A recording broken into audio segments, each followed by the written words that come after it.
আপনাদের একটু নিউজ 7 এর সাথে একটু কথা ছিল আমার বলেন, সমস্যা নাই, আমাদের বলেন, বলে দেবো আমরা। নিউজ 7 তো পরিচিতই আমাদের ওই কাছে। যে আমার ড্রেস পরি এরা অঙ্ক বসায় 20 লাখ 25 লাখ আমি কোথাও বলি না, কিন্তু এই যে অঙ্কগুলো বসায় তারপর পাবলিক নানান রকম ট্রল করে ভিডিওগুলোকে মেইন নানানভাবে করে, এটা তো আসলে আমি বলি না টাকার অঙ্কগুলো। অনেকেই বলে দেয়, এগুলো তো আপনার দোষ নয়, অনেকেই দেয় আপনাকে ভালোবাসে না, টাকার অঙ্কগুলো আসলে একটু ইরিটেটিং আমার জন্য আসলে। না, এটা তো দেখা গেছে আপনার ফ্যান ফলোয়ার থাকতে পারে, এগুলো তো আপনার দোষ না, এগুলো আপনার থাকতে অনেকেই হইতেই পারে।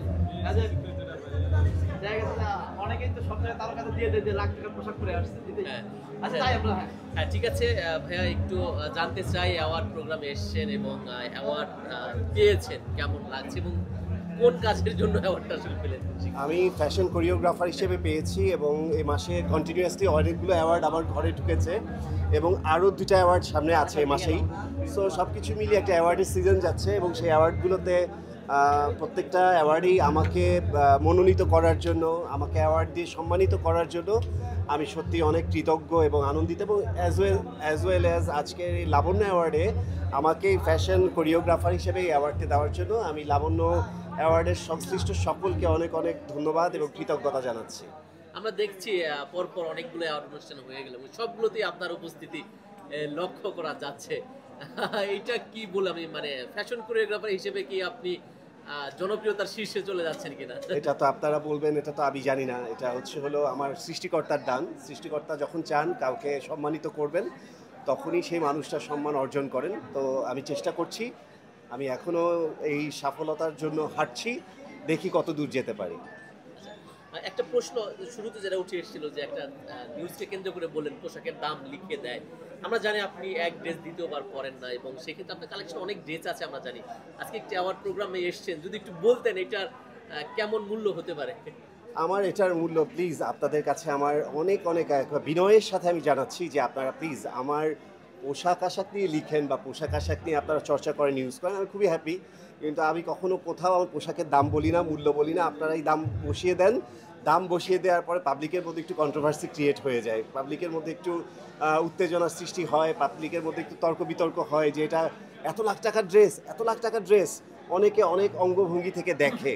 তো সেক্ষেত্রে এটা আমার জন্য একটু লজ্জায় পড়তে হয়, কারণ আমি তো আসলে কোনো দামের কোথাও উল্লেখ করিনি।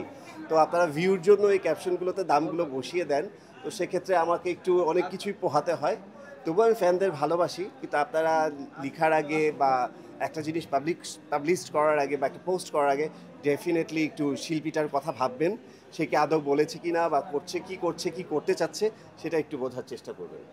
আচ্ছা, আমরা যতদূর জানি আপনি আপনার ড্রেস নিজেই ডিজাইন জি, করেন এবং অ্যাজ কারোর অলওয়েজ সাথে কপি করেন না, কিন্তু আমরা সম্প্রতি দেখেছি যে একটা ড্রেস ইন্ডিয়ার একজন আর্টিস্টের সাথে মানে মিলে গিয়েছে। এটা বিষয় যদি এটা একেবারেই মিলেও যায়নি, এটা কপিও বলে না।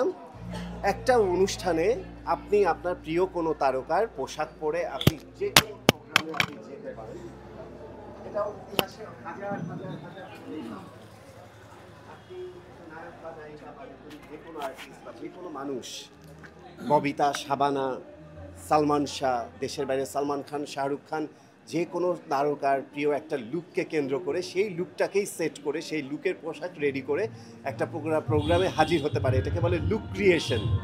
তো লুক ক্রিয়েশন আর নকল বা কপি কোনটা, সেটার পার্থক্যটা আমাদের এখানে বোঝা একটু কম। তো আমি সেই বাইফা অ্যাওয়ার্ডে কারণ জোহারের একটা লুক মানে লুকটাকে বা ড্রেসটাকে হুবহু 100% কপি করেই সেই প্রোগ্রামে হাজির হয়েছে। এটাকে লুক মানে রিক্রিয়েট বা একটা লুকের পুনরাবৃত্তি যেটাকে বলে। তো আপনারা সেটাকে কপি, নকল, এটা সেটা বলছেন, আমি সেটাকে কতটুকু পেরেছি সেটা নিয়ে আপনারা কথা বলেন, সেটা নিয়ে আপনারা জাজমেন্ট করেন। এটাকে কপি বা নকল বলে না। আশা করি আপনাদের উত্তর আমি দিতে পেরেছি, বুঝাতে পেরেছি। আচ্ছা, অনেকের মনেই প্রশ্ন থাকে যে আমি কালকে একটা প্রোগ্রামে এলভিস প্রিসলি, মাইকেল জ্যাকসন বা দেশের বাইরে যে কোনো একজনের সেম হুবহু ওই ক্যারেক্টারটা বা ওই লুকটা সেজে আমি হাজির হতেই পারি, সেটাকে কখনো কপি বলে না, সেটাকে বলে হুবহু ওই ক্যারেক্টারটা সেজে এসেছে। কতটুকু মিলাতে পেরেছি বা কতটুকু করতে পেরেছি পোশাকটাকে, আপনারা সেটা নিয়ে চর্চা করুন, সেটা নিয়ে কথা বলুন। Thank you. আচ্ছা, অনেক অ্যাওয়ার্ড প্রোগ্রামই আপনি যান অংশগ্রহণ করে থাকেন, সেক্ষেত্রে এক একটা অ্যাওয়ার্ড প্রোগ্রাম এক একটা প্রোগ্রাম অংশগ্রহণ করার ক্ষেত্রে আপনি এক এক ধরনের শুধু ড্রেস পরেন, সেই ড্রেসটা আসলে চুজ করার ক্ষেত্রে আপনি কোন বিষয়গুলোকে একটু মাথায় রাখেন? আমি চুজ করার ক্ষেত্রে প্রথমেই ভাবি যে কোনটা আমাকে